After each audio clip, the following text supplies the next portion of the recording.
Hello again from Metro Manila, the Philippines, Southeastern Asia. Another year has passed into history already in Oceania and Eastern Asia, and in parts of Western Asia, namely the year 2018. There were, like in the previous years, both positive and negative events during the year. Among the positive events, I can mention that surely the gospel kept spreading throughout the world, and especially those parts of the world which include so-called unreached peoples.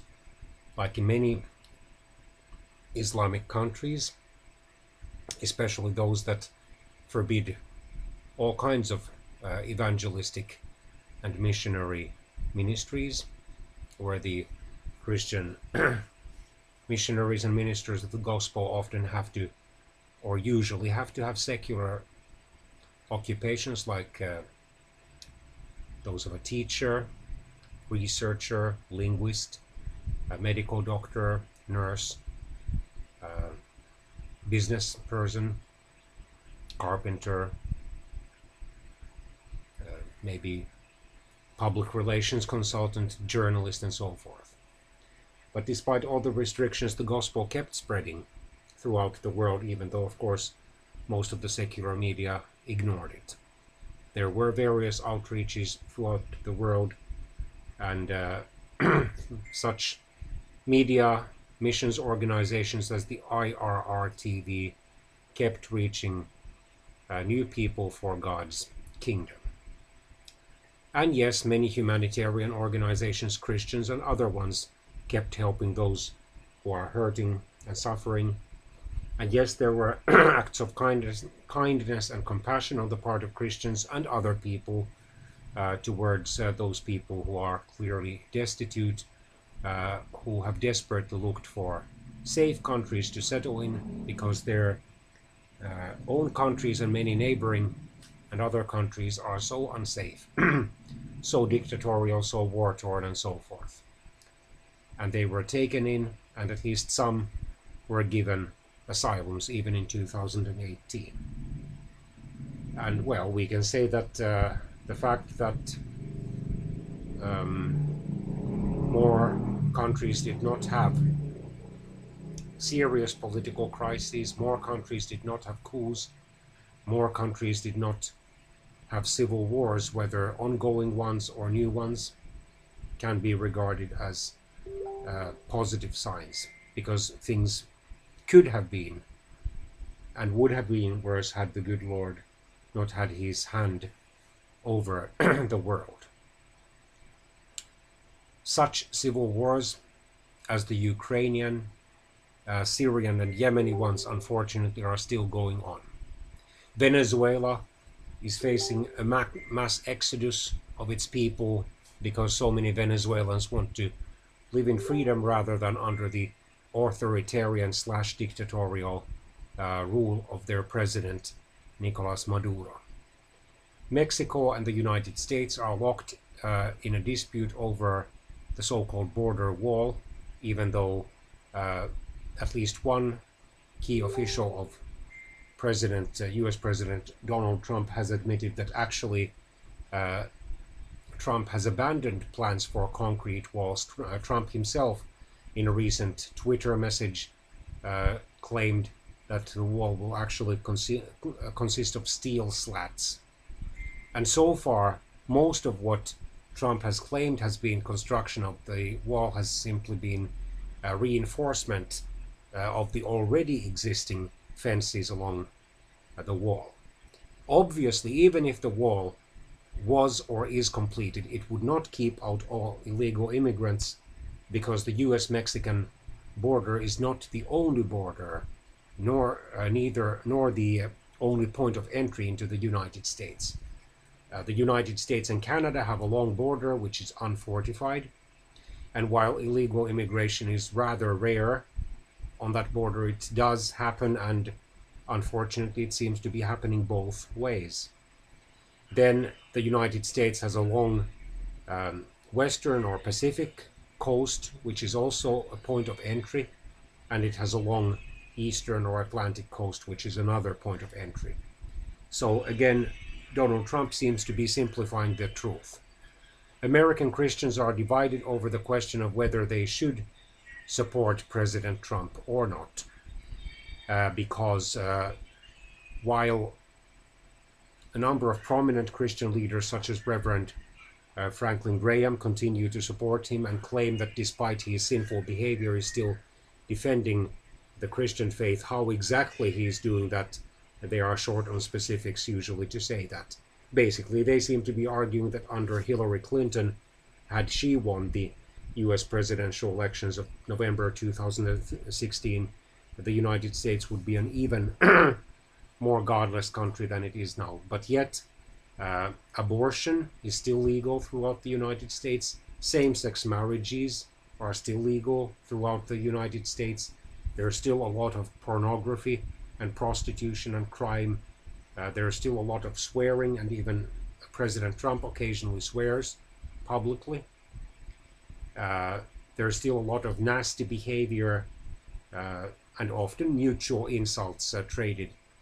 And there is still a so-called mess in Washington, in other words, that so-called gridlock, where the president and Congress blame each other, and relatively few major laws are enacted despite major arm-twisting efforts on both sides. And now we are already in the second week of a partial shutdown of the US federal government. Of course, eventually it will end sometime in the during this year, probably before February, because the public outcry over those hundreds of thousands of employees of the US federal government who are not being paid or who are neither being paid nor being allowed to work, or who are being required to work for free.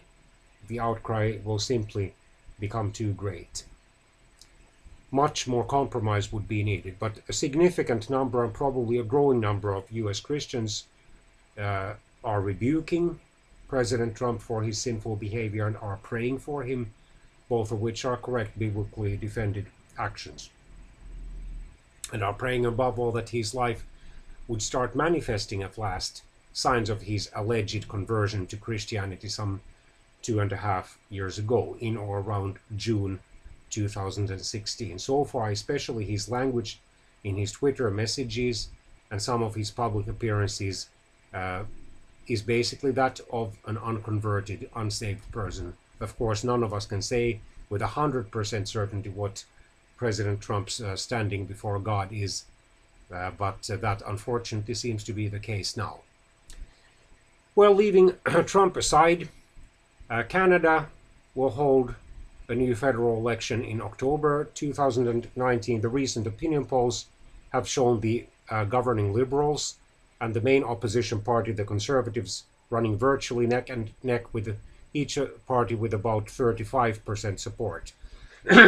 Should that be their score, the score of both parties in October 2019, chances are that Canada will face a so-called hung parliament. In other words, a House of Commons where no party has an overall majority, and then whichever party is the ruling party needs to make deals with one or more opposition parties.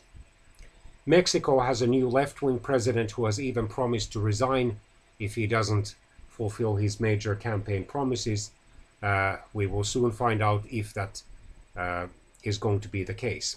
Brazil will today, probably on January the 1st, inaugurate strongly, if not even extremely right-wing, definitely a profoundly populist president, Mr. Jair Bolsonaro, who has promised also to clean up the mess, the corruption there, who has promised to defend the Christian values, despite the fact that he, just like President Trump in the United States, is already in his third marriage. Also, he, like President Trump, was voted for by millions of professing Christians. Cuba is reforming its constitution. However, it stops short of allowing free elections because the Communist Party, even after these reforms have been passed by the parliament, will remain as the only legal party. However, the new constitution or constitutional amendments will allow more economic, social and civic freedoms. We will just see how long the Cuban government will be able to balance having a communist dictatorship on the one hand and then some form of free market economy on the other hand. China, to some extent, has been able to carry out that balancing act now for about 40 years.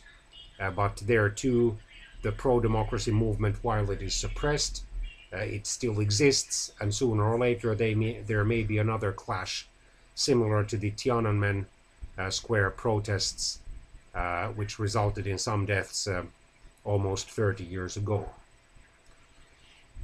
If we cross the Atlantic or the North Atlantic Ocean to Europe, the European Union will in less than 3 months, on or by January the 29th, 2019, lose a major member state. Britain will leave the Union. However, it is doubtful whether the British Parliament will be able to pass the so-called Brexit deal. And should the Brexit or Britain's exit from the European Union happen without a formal deal with the European Union, the consequences, economic, political and social ones, could be a lot more drastic. One potential consequence with a deal or even without a deal could be another referendum on Scottish independence. Already in September 2014, such a referendum was held, where a relatively narrow majority of the participating Scottish voters, 55%, voted to stay in the European Union. The British government at that time, under Prime Minister David Cameron, then promised to extend Scotland's self-government. Ironically, the largest one of the component countries or regions of the United Kingdom, England, lacks a regional parliament, although that would largely overlap with the British Parliament, given the fact that some 5/6 of Britain's over 60 million people live in England.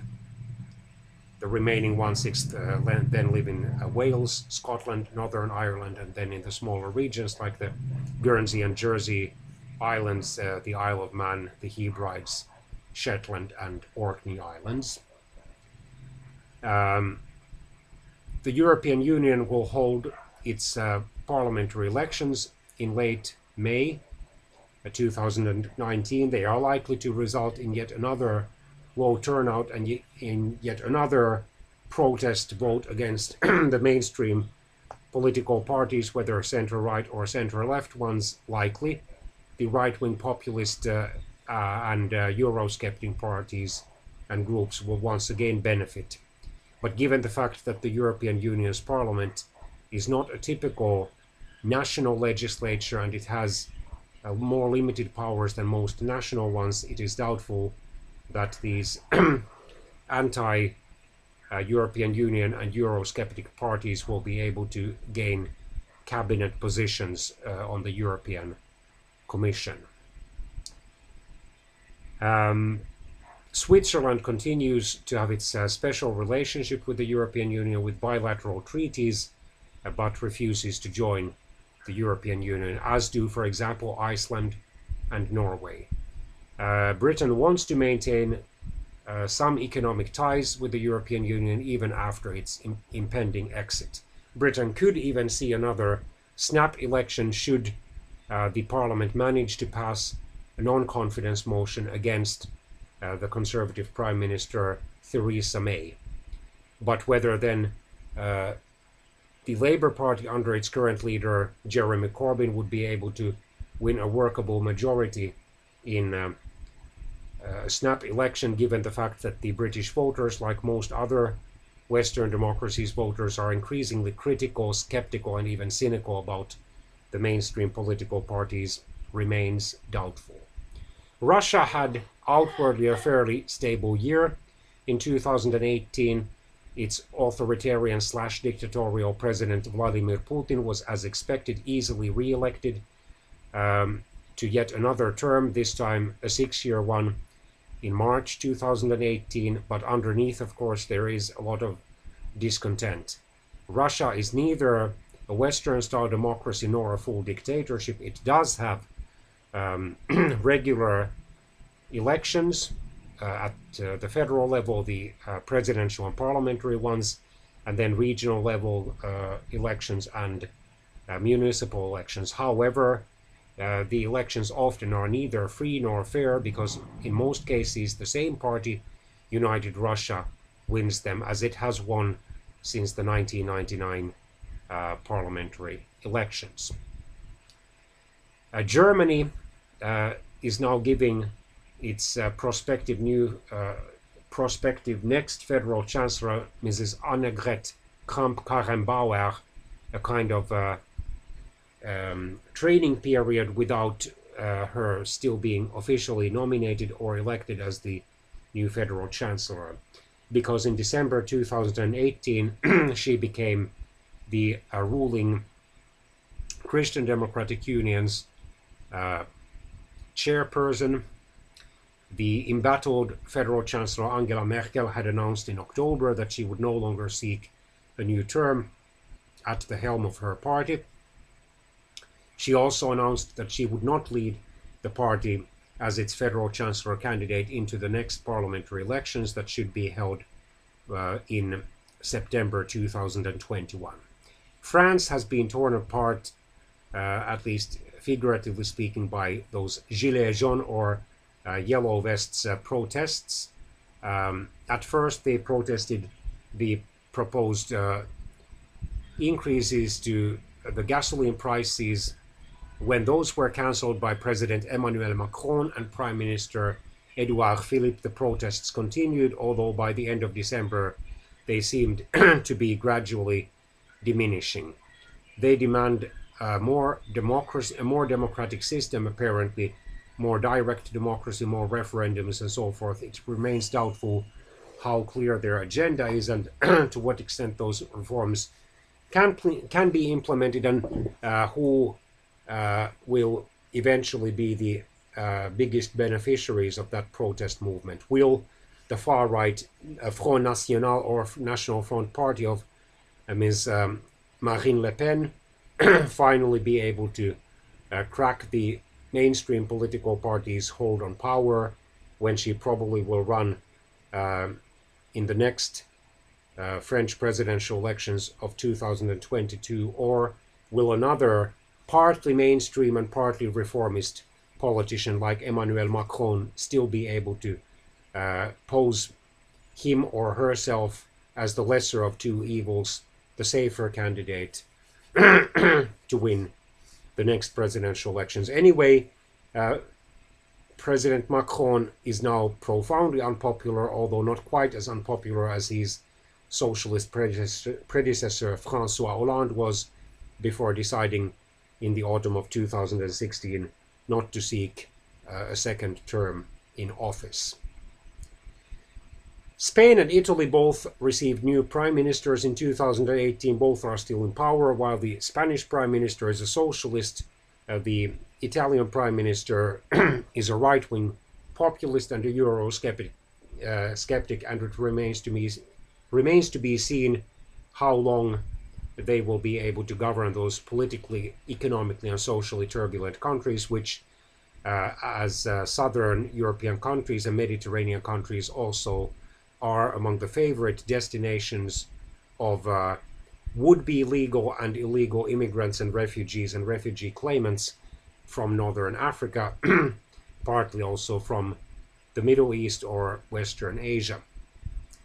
The European and global refugee crisis continued in 2018 with relatively few improvements yet in sight, especially because the Islamic State terrorist organization is far from being defeated, contrary to President Trump's claims that it would be defeated, and because the Syrian civil war and Yemeni civil war still are going on. In Africa, various elections were held in 2018, at least some of them free and fair. At the end of this just past month, the presidential elections of the Democratic Republic of Congo started, but in some areas the the election will be delayed until March 2019, and it still remains doubtful whether all the parties will peacefully accept the election results, whatever they will turn out to be. South Africa's embattled president Jacob Zuma, who had long been fighting corruption charges, finally resigned in the early months of 2018 to be replaced by a veteran of the anti-apartheid movement, Cyril Ramaphosa. The socialist ruling party, African National Congress, remains firmly in power with over 60% of the seats in the federal parliament. The new federal elections are due to be held in probably May 2019, and at least according to the opinion polls, the ANC will win yet another clear majority. The only party that has some distant chance of ever unseating it is the Liberal Democratic Alliance. Here in Asia, some elections were held. The Bangladeshi parliamentary elections were held at the same time as the main portion of the Congolese presidential elections. Most opposition parties boycotted those elections, claiming that they were fraudulent ones. Turkey completed its transition from a parliamentary to a presidential democracy with other parliamentary elections and or presidential elections. Anyway, the authoritarian Turkish president, Mr. Recep Tayyip Erdogan, is now also the prime minister because the two offices have been fused into one. Ironically, in South Africa, the parliament, the federal parliament, elects the president and has the power also to dismiss him, even though he is both the head of state and the head of government. India's Prime Minister Modi continued to prepare for the upcoming federal parliamentary elections. He seems to be losing at least some popularity, although given India's multiplicity of political parties and then the complex web of social relations and loyalties behind them, it is doubtful yet if Modi can be replaced by a clear majority favoring another political leader. China entrenched its current president Xi Jinping's power by declaring him president for life, in other words, by eliminating the traditional two-term limit or 10-year limit on power for its president. The Communist Party, at least outwardly, remains firmly entrenched in power. Malaysia experienced a change of government with the very old Dr. Mahathir Mohamad, who is already in his 90s, returning to power, but he has promised to serve as an interim president. Indonesia suffered from yet another plane crash in October, if I remember correctly, when a jet of the Lion Air that actually had been declared a problematic or even unworthy airplane just shortly before the disaster crashed shortly after takeoff, and all of the people on board died. So this has been a brief, very brief overview of the just ended year. For the year 2019, there are going to be both promises and potential problems. And hopefully, by the good Lord's grace, it will be a much better year than the year 2018 was. Have a happy, blessed, successful, and safe year, all of you.